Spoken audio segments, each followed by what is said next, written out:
The pieces I pulled the day before were lined up in my dressing room with military precision, in the order I planned to present them to my client. A very tailored woman who typically wore extremely expensive clothing. Wore a cashmere double-breasted jacket, various tops in crisp white percale, cropped khaki pants, and dresses categorized into ones for day and others for night. They weren't separates unified simply by taste, but rather possessed a continuity that I saw in my head and would introduce to the client on her body. The cashmere jacket was to be paired with the cropped pants for a weekend afternoon, or matched with the charcoal gray skirt for a business lunch, and white percale goes with practically anything. Together, the disparate items I gathered made a series of outfits. A story, if you like. To have a closet fully packed and presented to you is a gift. That is not to say that the women I work with adore all the items I choose, but the experience of walking into my dressing room for an appointment makes for something individual and special. The clothes I work with as a personal shopper, a title I have never particularly favored, are an extravagance unto themselves. The price tags on many are often too rich for my Midwestern sensibilities. Yet the true luxury of what I do is the knowledge my client has as I slip a sweater over her shoulders or zip a dress up the back that I was thinking only of her when I selected the garment. Many women are nervous when they first step into my office. I am the antidote to the intimidation of shopping, but it is difficult here at Bergdorf Goodman. Probably the most beautiful store there is because of the years on it. Even the location of its elegant mansard-style building on the site of the former Vanderbilt mansion is venerable. One walks into the store and gasps. It is truly opulent.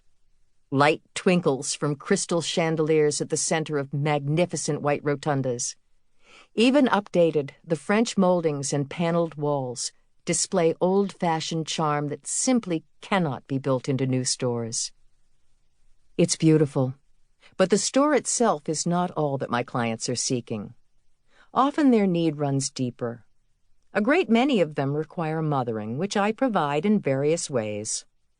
The simplest is the advice I dispense from the list of purveyors I have amassed over the years in a leather-bound book I keep handily on my desk. My clients don't just ask me about what to wear. They also want to know the best nursery schools to send their children to, a hand laundry that does linens, or the best chocolates I have ever eaten. And I oblige, with dentists, party planners, bakeries, whatever they require.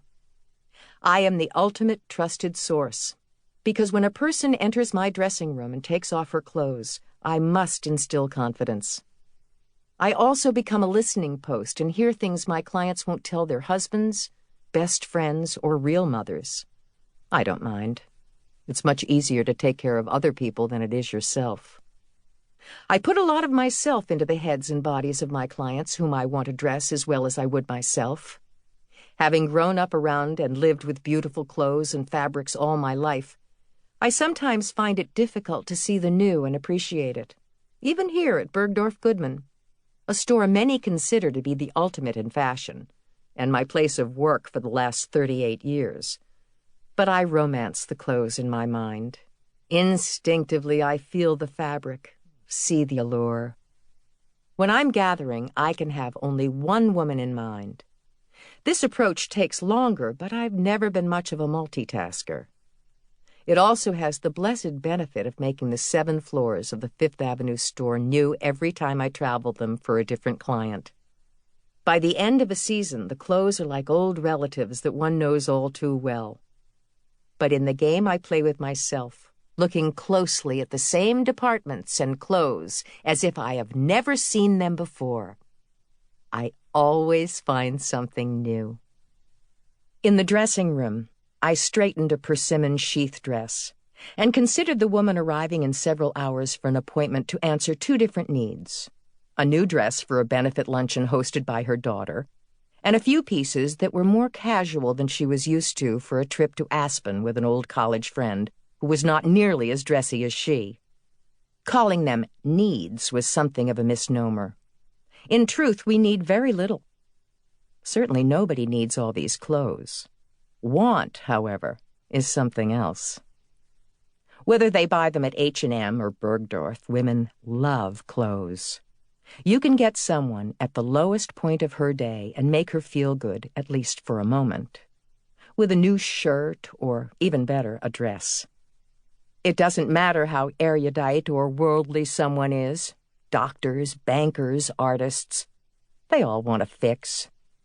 The client in question, a lawyer who worked at a top Manhattan firm, was no exception. Her large frame, however, made fitting her a challenge. Over the years, I had gently nudged her away from her comfort zone of jackets and matching suits to a softer, more feminine look. The mere fact that she was big didn't mean she wasn't a woman. As with most of my clients, I had known her a long time. Her mother-in-law had been one of my first friends when I moved to New York, and has been dead 27 years. I don't believe in disposable fashion or people.